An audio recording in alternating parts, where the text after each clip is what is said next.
What's up, everybody? I have here with us rock star Nikki Anson in Central Florida. So I just gave a little bit away of where you are crushing the real estate market. Yet, Nikki, floor is yours. Introduce yourself. Tell everyone where you sell, a little bit about yourself, and how long you've been in the business.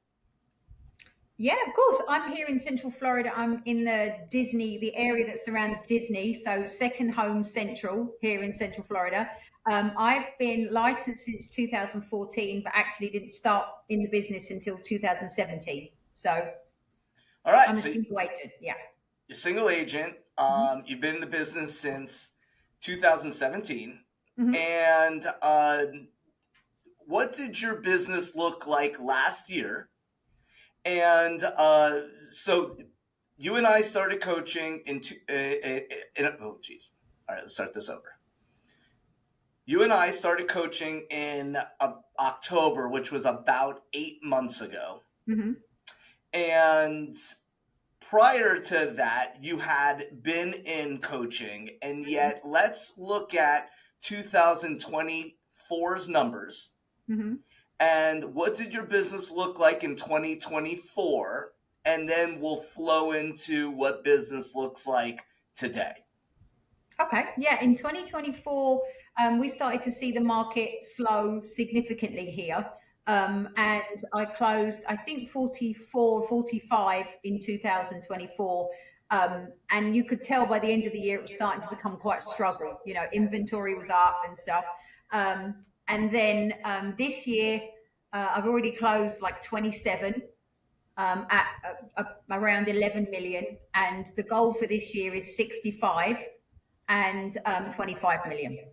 All right. So last year we hovered in the mid 40s, and Mm-hmm. historically, over the last several years, has that been around where your business has consistently closed around? Yes, yeah. Between 40 and 50 is was always been fairly normal for the last 3 or 4 years. Yeah. All right, so for the last couple of years, we've hovered in the mid 40s.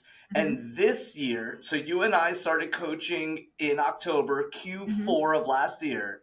And hmm this year, where should we land with the pace that we're trucking along in 2025?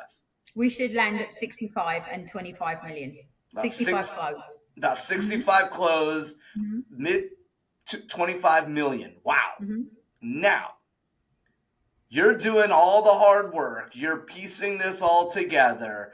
And in October, when you and I first started coaching, you had shared with me that the market that you focus in has started to slow down. hmm What were you experiencing in Q4 prior to you and I getting into a coaching relationship? hmm What were you experiencing in your market at the end of 2024? So we were seeing increased days on market, much higher inventory. Um, but sellers were still with the struggle of 2021 prices in 2024. So yeah, the market was slowing significantly. Okay, so you started feeling the market slow down, units being absorbed where it was absolutely pulling back, hmm and you and I started working on an exercise within a month of us working together. So let's hmm just say November, we started working on an exercise. What did that exercise look like, and what were the results from us working on this one particular exercise in hmm Q4 of last year? So we started working on mostly, helping me to help my clients understand absorption rates, days on market, and the impact of days on market on their final price, all of that kind of stuff. And then you and I really went to work and kind of drilled down on price adjustment conversations. And I really had to master those because that hasn't been a thing since I had my license. I've done them periodically, but it was very haphazard, and I know that I avoided those conversations. So it was about you helping me feel confident enough to have them, and to do that, I needed to change the way that I was thinking about it, so I could help them change the way that they could think about it. So we really went to work all through kind of November on that. and made it very systemized when it would be done, how it would be done, so that I got into the habit of doing them and preparing the data before those calls and emails went out, so that I had all the information at my fingertips to help them understand. And that had a huge impact on the beginning of Q1 of 2025. Huge, like made it. It was without doubt, it was the biggest thing of the year. Perfect. And I mean, at the beginning of the year, that's one thing to make it the biggest thing of the year at the beginning of the year. And yet, let's rewind back. So Q4, you were experiencing your inventory sitting.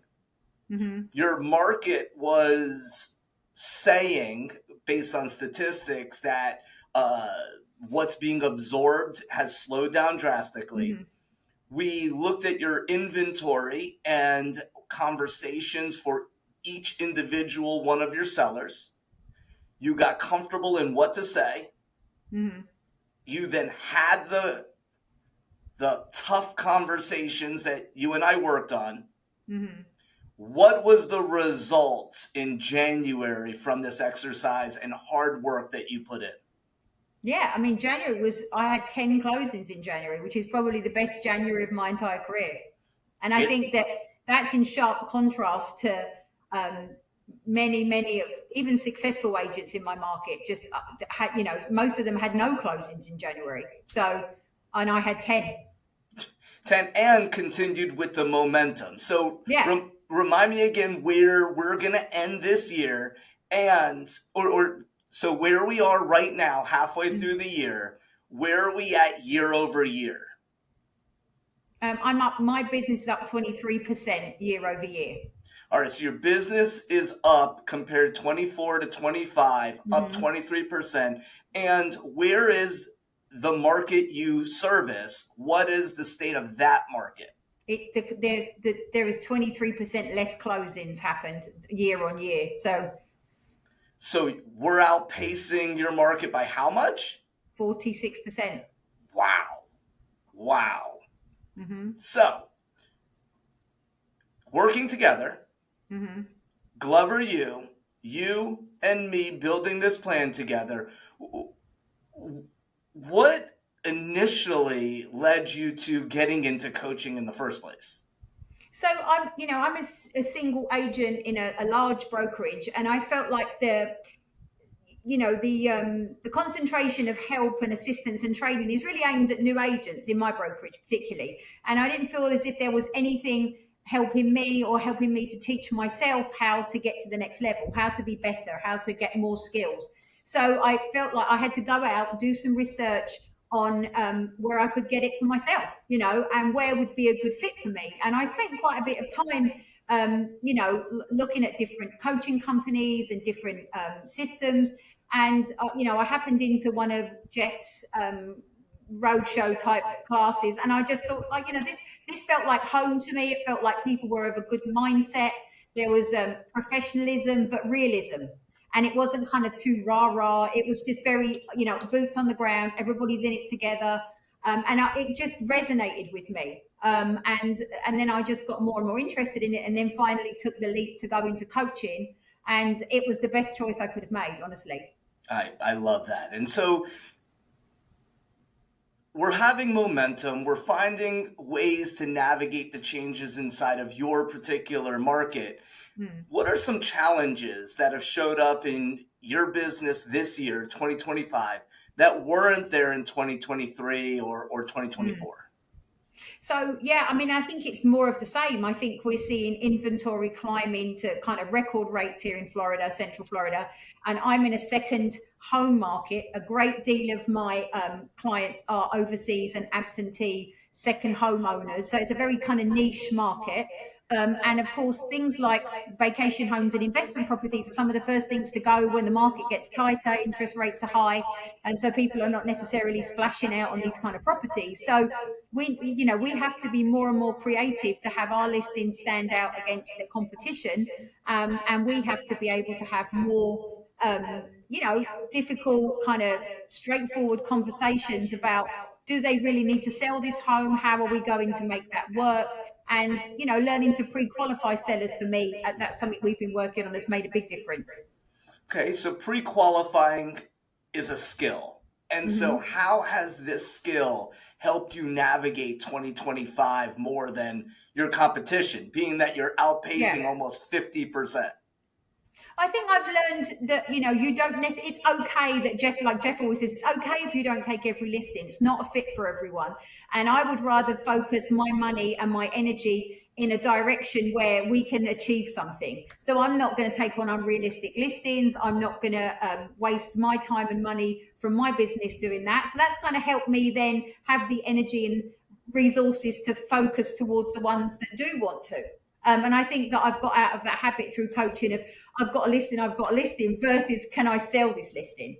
So for me, that's a skill that I had to learn that it's not been a thing before now. But I think also is, I see my business now more as a business. And I think that I didn't do that prior to coaching. So you and I talk about, the cost of taking a listing. It's not free. There's a lot of time and resources and money that goes into taking a listing, and I have to see it as a business decision now. And I think that that pays dividends. I think that that's helping me to work to get the best results for my clients and the best results for my business. I love that. So now circle back to your business sources. What is your top source of business, and what's your top performing strategy or tactic that we've been working on together? So I've always done farming in the very traditional sense of the word, but since I've been in Glover U, I'm sort of more into the kind of hybrid farming now, and I've listened to Andy Nelson religiously on this sort of stuff.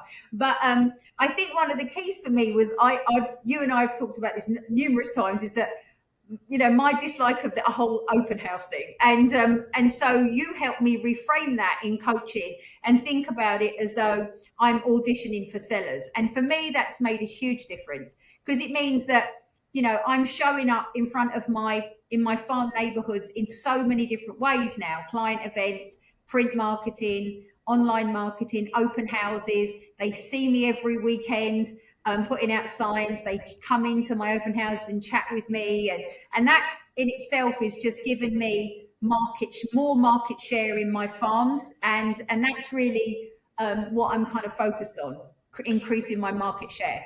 So many agents hold open houses. You're Mm. executing open houses. How has our relationship with Glover, you and me, how have you changed the mindset from I'm going to hold a house open to I am Mm. executing an open house? Yeah, and I think that's directly as a result of coaching. I see it more as, oh God, I haven't got to do an open house on Saturday and drag myself there. And, your energy is kind of infectious. And if you don't think about it in a way that, this is a positive thing for my business, then you won't show up in the way that you should. So now I plan them 2 weeks in advance. I have marketing that goes out to the immediate area around the open house. I have door hangers that go out. We have little boxes that, asks them to attend with a little pop by in it. Um, we have little pop by gifts at the open house, which refers them back to my website and my business all the time. So they just get used to it, and they come and see what's on offer, and they have refreshments and hang out. So it's much more intentional and much more deliberate now. And I use them as a way of just keeping them in the fold, basically. So they see me all the time. And I've had clients say to me, I don't think I've ever seen an agent do as many open houses, Nikki. We always see you with your signs. And it's just, now when they think about real estate in their neighborhood, they think about me, which is kind of, that's the name of the game, really. Yeah, I mean, we're creating emotional proximity with everyone inside your database, inside your sphere, inside your farm areas. And so, what is one thing that you've gotten out of coaching that you didn't expect to get? I think for me, one of the biggest benefits, honestly, is less of, obviously it's about numbers and it's about finances and all that stuff. But I think for me, that I was feeling a lot of panic in my market from other agents that I know fairly well, and fairly successful agents. I was feeling a lot of panic and a lot of doom and gloom. And I think the fact that I'm in coaching, I feel like it's kind of like my superhero armor in a way, because it helps me to not be scared. I'm not scared of the market. It's slowing down here and it is challenging, but I don't have a fear about it because I know that, I've got what I need to help me navigate it. And I'm seeing it almost as though it's a challenge. If I can get through this market, I can get through any market, and coaching is going to give me the skills that I need to navigate any market as it comes. Good agents are still going to sell homes no matter the market, and I keep my kind of blinkers on around that sort of energy. I don't want it in my arena, so I know what I've got to do, and I keep doing it, and it's working. Yeah, I mean, you're outpacing the market by almost 50%. Now, there's a lot of things that you can invest your money in, why one-on-one coaching? And uh, other than why one-on-one coaching, what I want you to add to that is there's been agents in your marketplace that you've been friends with for years who Mm, have asked you this question, like why coach? You've been in you have such a great business. So mm. blend that together. Why one-on-one coaching? For me, I think it's really important to have that time in my week when I'm working on my business and not in my business. So for me, it's important. It keeps me on track about my goals and where I want to be this year, next year, the year after that. So for me, like, coaching is a long-term commitment that I'm making for myself and my business. So, I wouldn't come out of coaching because I'm having a great year. This is the time to stay in coaching. You have to build momentum, and if you come out or you don't commit to it fully, because I'm aware that agents sometimes start coaching and are paying for it, but actually are not as coachable as they should be, or are not following through on the plans or doing the homework and stuff that you need to do. So for me, it's really important to do what we agree that I will do, and then I can expect to see the results. So, but for me, it has an intangible benefit in that, I have a confidence that my business is going to continue to grow, and I think that that confidence comes from our one-to-one coaching relationship, that I can talk about any challenges with you, and I know they're not insurmountable. I just have to learn a new skill. There's something missing in my toolkit, and you and I work on adding it. So, and then I take that with me. It's not like, you leave that when you're in coaching. You just add another tool to the belt, and then another challenge comes up, and you add another one. So you're just building all the time. I'll tell you what, one of my favorite things about coaching you is you use these words just now explaining coaching in general, which is commitment and being coachable. And your level of commitment and your level of being coachable is in the top percent of all agents in that I've ever coached, that I've been around. And so that's a kudos back to you, that you just, hey, here's the problem. We Mm. then talk it through, and then you just go and do it. It's not, oh well, you told me to jump yesterday. It's how high. Yeah. Yeah, no, I have. I mean, I'm not going to waste, I'm not big on wasting money. So I feel like if I'm going to pay into something, I'm just going to give it 110%, because, ultimately the only person that's going to not benefit, is suffer is me if I don't. So, I'm in, and if I have to do something, and typically we all know if something feels difficult, it's because you're not confident in it, or you don't have the skills to deal with it. So if something doesn't feel comfortable, then you need to talk to your coach about, why is this not comfortable for me, and how do I figure it out you know Yeah, and one of those things that wasn't very comfortable at the beginning was tracking our numbers yeah, and what yeah. numbers, right? What numbers to track. And so, Mm. how has that relationship evolved for you in the time that we've been coaching together? I mean, I have to be honest, I was not a tracking numbers person until you and I started coaching. I was just like, I don't know, I had this kind of woolly idea about numbers in my head, but coaching with you has made me much more, mindful of numbers. Like now, I'll happily say, well, my market's down this much and my business is up this much. That isn't a natural thing for me. That's as a result of us coaching. And so, because I can do that now, and I think in those terms now, it makes it easier for me to plan. It makes me easier to scale up for next year, for the year after that. So, not only is it helping me day to day, it's helping me have the confidence that I know I can continue to build my business, because I know, it's all about scaling my business now. Yeah, and I love that you pivoted to the scaling the business part because there's tracking the numbers for production. And you and I spent a lot of time at the end of last year breaking down your profit and loss statement, which was a lot of fun for me. How much fun Yeah. was it for you? Well, it was the first. I mean, I'm ashamed to say that I've never really sat and looked at, I spend this much on that, and is that a worthwhile, is it paying dividends? Is this paying dividends? So I think it just encourages you to think as a business person and work on your business, not in it all the time. And I think that it's important to be successful. I think in this business we have to think like that. And I really hadn't been thinking like that. So I think that all of those things help to make me feel confident to go, further in my business. And so my feet are firmly planted in coaching for that reason. I know that there's lots of things that I'm good at, and there are some things where, I've got tons to learn. And if, as long as you pin your ears back and you're open to learning, there's no reason why the sky isn't the limit, but you have to commit to it.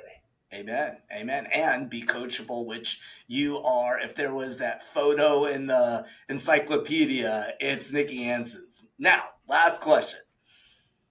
We've been coaching for 8 months. You've Mm-hmm. been in coaching for a long time prior to, which is an evolution, a Mm-hmm. process. It's Yeah. almost like adding to the menu Mm-hmm. of opportunities and learning.